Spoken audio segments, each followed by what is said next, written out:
네, 월성 원전 관련 수사 과정에서 제기된 북한 원전 건설 추진 의혹을 둘러싸고 정치권의 공방이 가열되고 있습니다. 여기에 민주당이 초유의 판사 탄핵안을 발의하기로 하면서 내일부터 시작되는 2월 임시국회에서 충돌을 예고하고 있습니다.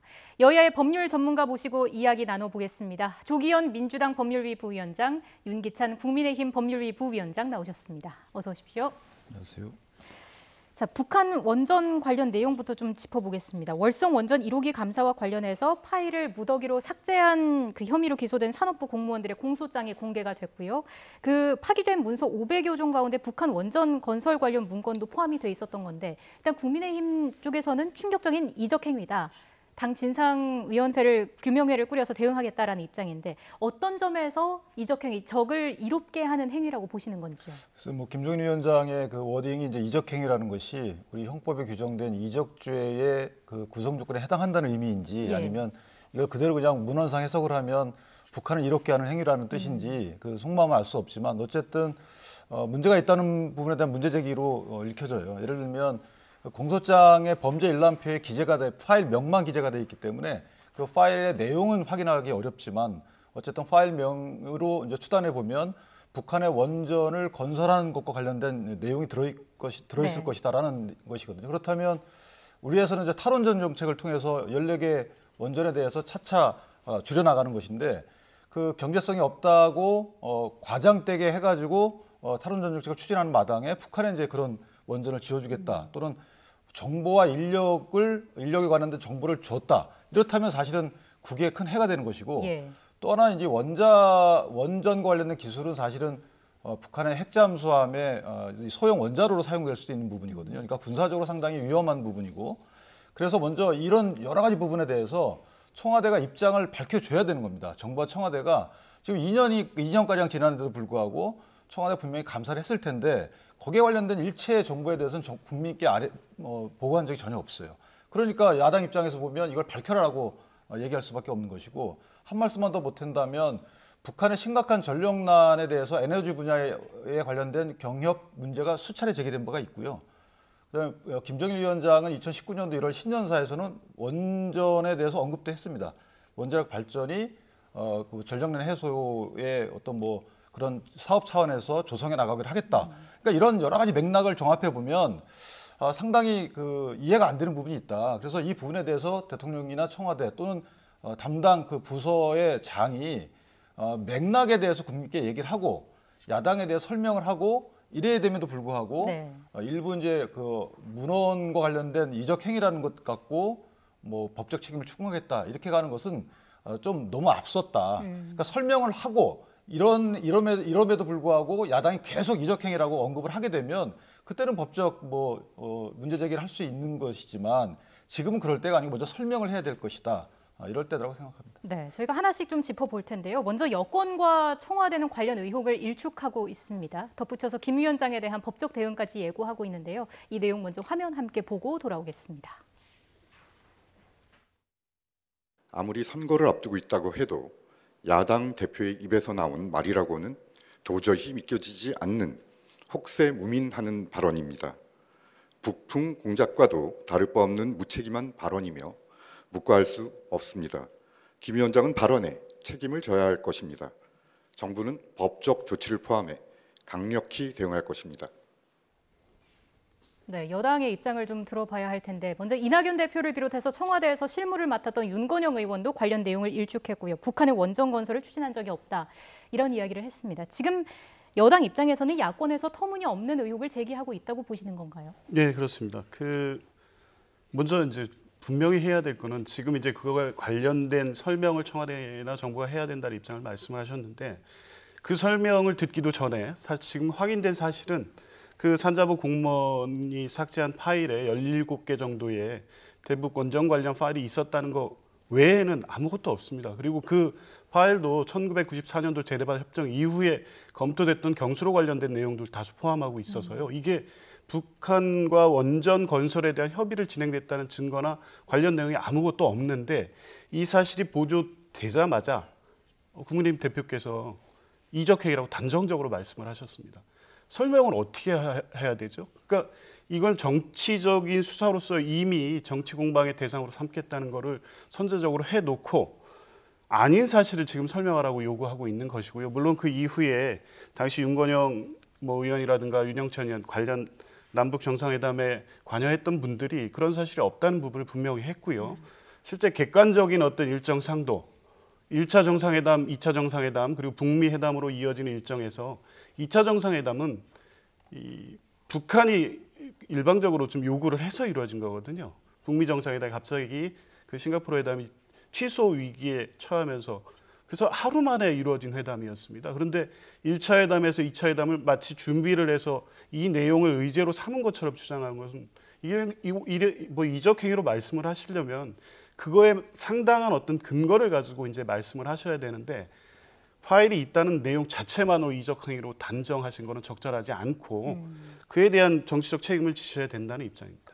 근데 이제 그게 시간이 많이 흘렀어요. 이게 수사가 중앙지검에 감사원이 수사 의뢰한 게 2020년도 1월 달이거든요. 그다음에 국내심에서도 그 전년도 12월 달에 수사 고소를 했는데 중앙지검 수사를 전혀 안 해왔어요. 그러다가 대전지검이 최근에 수사를 시작한 거거든요. 그러면 청와대 내지 정부에서 분명히 살펴볼 시간이 충분히 있었고 이렇게 검찰의 공소장을 통해서 목록만 나오기 이전에 그 내용이 뭐고라는 것에 대해서 국민께 설명할 수 있는 충분한 시간이 있었습니다.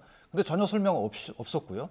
또 하나는 그 산자부 공무원이 이 파일을 왜 지었냐라고 물어봤더니 이것은 감사원이 나오기 때문에 감사원에 보여주기 싫어서 지었다는 겁니다.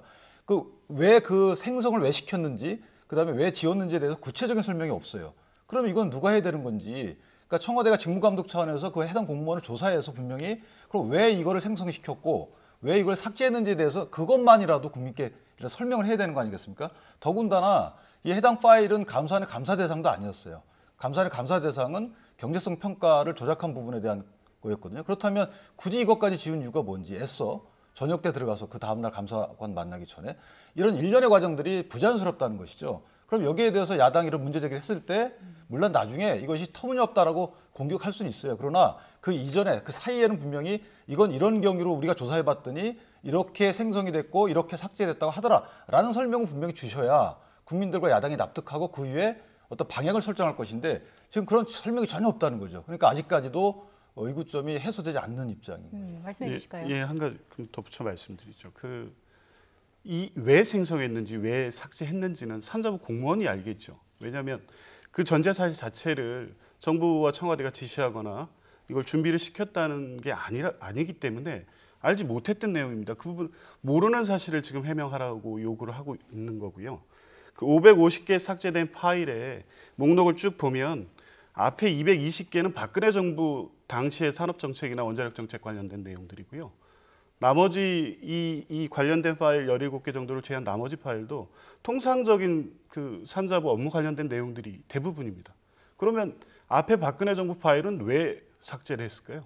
그 정부의 통상적인 업무 파일을 왜 삭제했을까? 이 부분은 물론 수사를 통해서 이제 이 삭제한 것에 대한 이제 법적 책임 때문에 결국 구속돼서 재판을 받고 있지만 그 부분은 산업부 담당 공무원이 설명할 문제이고 550개 파일 중에 17개 있는 파일이 왜 생성됐는지 왜 삭제됐는지에 대해서 정부는 모르겠다. 그건 산업 공무원이 자체적으로 그 정상회담을 준비하면서 과거부터 존재해 오던 파일을 갱신해서 보관하고 있다가 앞에 파일들과 묶여서 그냥 삭제될 가능성도 충분히 있는 것입니다. 근데 이것이 무슨 대북 정책 관련해서 은밀하게 북한에 어떤 뭘 주기 위해서 취한 것처럼 지금 상상력을 발휘해서 정치 공세를 하고 있기 때문에 이 부분을 납득하기 어렵다는 겁니다. 한 말씀만 더 드리면 일단 정세균 총리가 그 산자부 가가지고 수사받을 때 마치 이렇게 용기를 주는 듯한 발언도 하신 적도 있고요.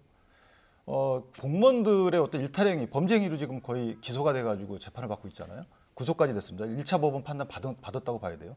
그럼 공무원들의 범죄 행위에 대해서 감사원이 징계 요청까지 한 마당에 징계를 했는지 모르겠지만 징계를 하려고 그러면 기초사실조사를 해야 되잖아요.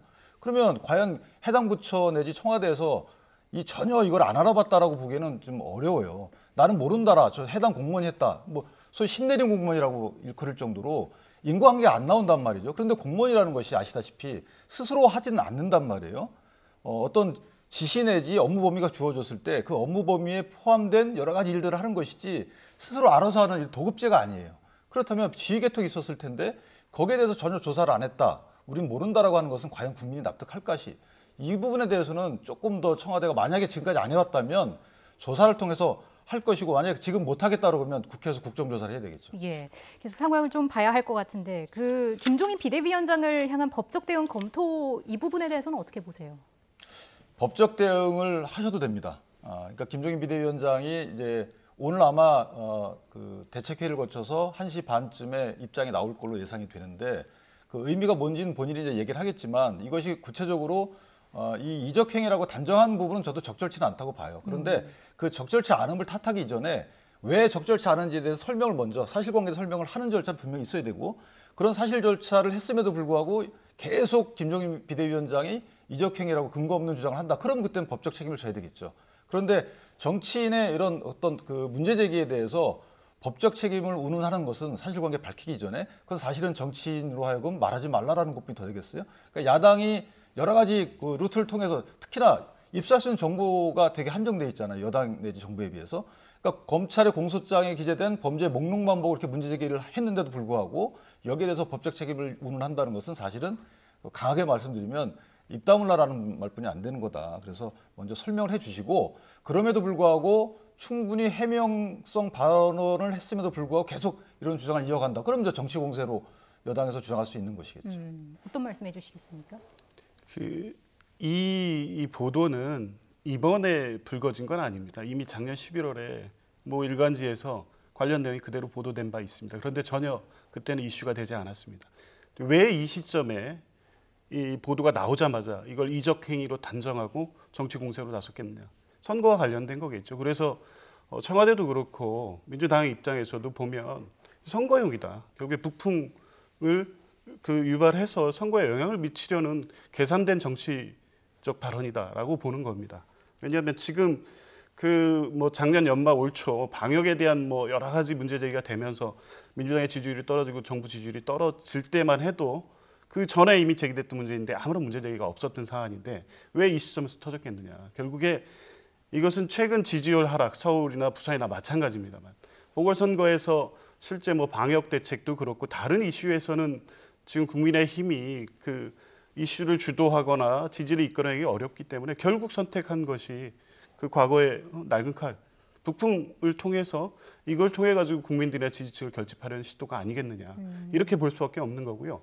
이게 만약 정말 국기를 흔들 만한 이적행위라든가 그런 표현대로라고 하면 왜 당초에 처음에 그 작년에 문제 제기됐을 때 이 부분에 대한 언급이 없었던 걸까요? 그리고 그런 것에 대해서 사실 확인은 그때 오히려 열리던 국회나 이런 걸 통해서 하실 수 있었을 텐데 전혀 어떤 뭐 진전된 내용이 없습니다. 보도로 끝나버렸거든요. 그게 지금 선거를 앞둔 이 시점에 문제가 제기됐다는 점 때문에 적어도 그런 정도의 정치적으로 이적행위라고 그 대통령과 대통령 공격할 정도라고 하면 적어도 근거에 대한 사실에 대해서 그걸 뒷받침할 만한 어느 정도 근거 제시는 있었어야 된다 이렇게 보는 겁니다. 그 근거 제시가 검찰 공소장에 첨부된 범죄 목록이잖아요. 그러니까 이전에 어떤 문제가 제기됐는지 저는 사실 모르겠는데 그것이 만약 기사화에 돼서 나왔다 그러면 그때 문제 제기를 했으면 정치 공세일 수도 있죠. 확인된 바가 없으니까. 그런데 지금은 검찰이 공소장에 첨부해서 국가기관이 조사를 한 이후에 기소를 했잖아요. 자기들이 책임지고 기소를 한 거거든요. 그것이 모 일부에 나온 거예요. 그러니까 저희가 문제 제기를 한 것이고 지금에 와서 했다는 자체는 이건 정치적 공세라기보다는 물론 정치적인 이점을 생각한 부분도 없지 않아 있겠죠. 그건 당연한 겁니다. 정부가 이런 부분 문제가 있다라고 문제 제기하는 것은 반사적으로 문제 제기를 하는 측에 정치적 이익이 있겠죠. 그거를 뭐 그렇게 하면 안 된다고 할 수는 없는 겁니다. 그러나 팩트에 기반한 문제 제기입니다. 여지껏 기다려왔고 검찰이 수개월간의 조사를 통해서 이것이 맞다라고 특히나 파일명은 맞잖아요. 부인하지는 않잖아요. 그 파일이 잘못됐다고 하진 않으시는 거잖아요. 그 파일명이 분명 북한의 원전을 건설하겠다는 이런 문헌이 들어가 있단 말이에요. 그리고 여러 가지가 들어가 있고 이 팩트에 대해서 기반해서 문제 제기를 하는 것을 잘못했다고 보면 안 되고 오히려 이 문제 제기에 대해서 그 팩트의 내용은 뭐다라고 그 내용에 대해서 언급을 해주셔야 될 것 같아요. 그 파일을 자기들 열어봤더니 이 파일에 이런 내용이 있더라라고 해서 좀 더 점층적인 이런 문제 제기를 해주셔야 그다음에 야당이 이걸 정치적 공세를 이어나가지 않는 것이죠. 그래서 그 점이 좀 부족하다고 생각합니다. 예, 저희가 뭐 한정된 시간이 좀 있어서 좀 속도를 내야 할 것 같은데요. 월성 원전 조기 폐쇄 논란이 원전 정책을 넘어서 지금 보시는 것처럼 북한 이슈라는 민감한 영역으로까지 확대가 되고 있습니다. 상황을 계속 좀 지켜볼 필요가 있어 보이고요.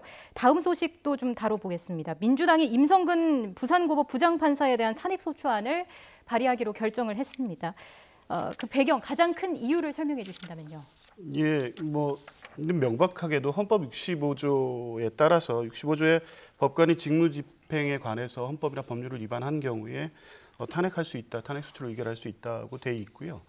헌법에 위반되거나 법률에 위반된 행위를 했느냐에 대해서는 이미 그 법관 대표자회 2019년이었던가요? 그때 법관들이 밝힌 내용에서 헌법에 위반된 행위이고 탄핵 절차까지 고려해야 된다는 입장을 밝힌 바 있고요. 네. 이 사건의 원인이 된 사건, 그 갓도지 국장인가요? 그분 판결문에도 지금 그 탄핵 대상으로 거론돼 있는 이분의 재판 관여 행위는 위헌적이고 법률에 위반된다는 판단이 분명히 있었습니다. 그렇다면 헌법 65조에 의해서 헌법 위반과 법률 위반의 사안에 해당된다고 분명히 보이기 때문에 그것을 이유로 해서 탄핵 소추 절차를 하고 있는 것입니다. 네, 부연 설명을 간략하게 드리면 임 부장판사는 박근혜 전 대통령의 세월호 참사 당일 행적, 이른바 세월호 7시간의 의문을 제기한 일본 기자의 재판에 개입한 그 의혹을 받고 있는 거고요. 여당의 법관 탄핵 추진에 국민의힘은 반발하고 있습니다. 일단 가장 큰 이유는 사법부 길들이기라는 건데 여야의 엇갈리는 주장을 화면으로 정리해봤습니다. 함께 보시죠. 또 시간이 좀 없어서 굉장히 다급한 상황인데요. 아무런 징계도 없이 이번에 퇴직을 하게 될 것 같아요. 그렇게 되면 이제 정관 변호사로 활동도 할 수 있고요. 예. 그래서 당연히 정관 예우도 예측이 되는 것이고 예. 또 퇴직연금도 받을 수 있고 공무단위권 제한도 안 되고 그래서 이게 굉장히 큰 논란이 되고 있고요. 법원의 코드 인사와 판결을 이끌어내기 위한 길들이기 탄핵이라고 밝혀진다고 하면 감당하기 힘든 국민적인 역풍을 감내해야 할 것입니다. 네, 듣고 오셨는데 국민의힘이 가장 반발하는 부분 다시 한번 좀 설명을 해주시죠. 국민의힘은 지금 임성근 부장판사의 어떤 행위가 본인은 조언이라고 얘기를 하지만 그 행위 자체가 탄핵 사유에 해당하지 않는다라고 단정하는 건 아니에요.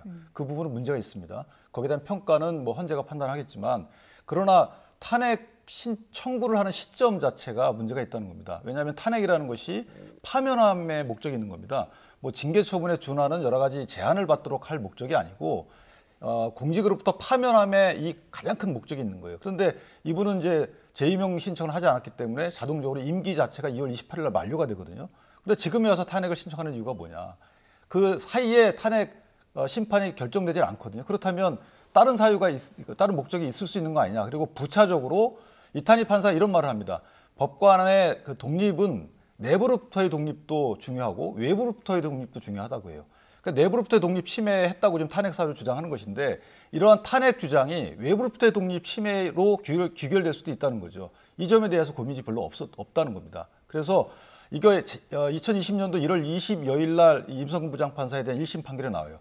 그때 똑같은 문헌이 거기에 당연히 기재가 돼 있다는 거죠. 이러이러한 행위는 헌법에 위반된다라고. 그럼 그때부터 왜 탄핵 소추를 안 했냐 이겁니다.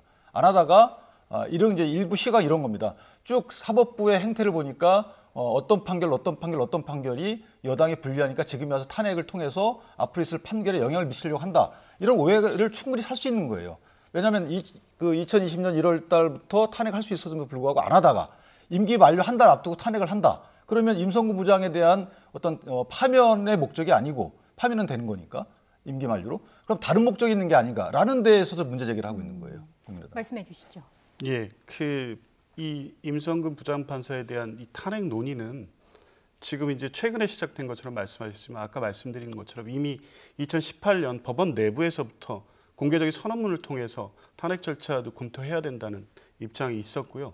이미 그때 민주당에서는 탄핵에 대한 내부적인 검토를 시작했었죠. 근데 그때 당시 문제였던 건 뭐냐면 대상이 되는 판사들이 지금 이제 이 절차 제도상의 문제로 해서 도중에 이제 그 탄핵 절차 개시되는 즈음에 그 뭐 의원 면직을 하거나 해임되는 경우에 절차 진행 어떻게 할 것인가에 대한 뭐 상세한 규정이 잘 돼 있지는 않습니다. 이제 이런 부분 때문에 대상 명단을 공개하거나 공식화하는 경우에는 오히려 탄핵 절차 자체의 실효성을 없앨 우려 때문에 이제 내부적 논의를 계속 해오던 상황이었고요.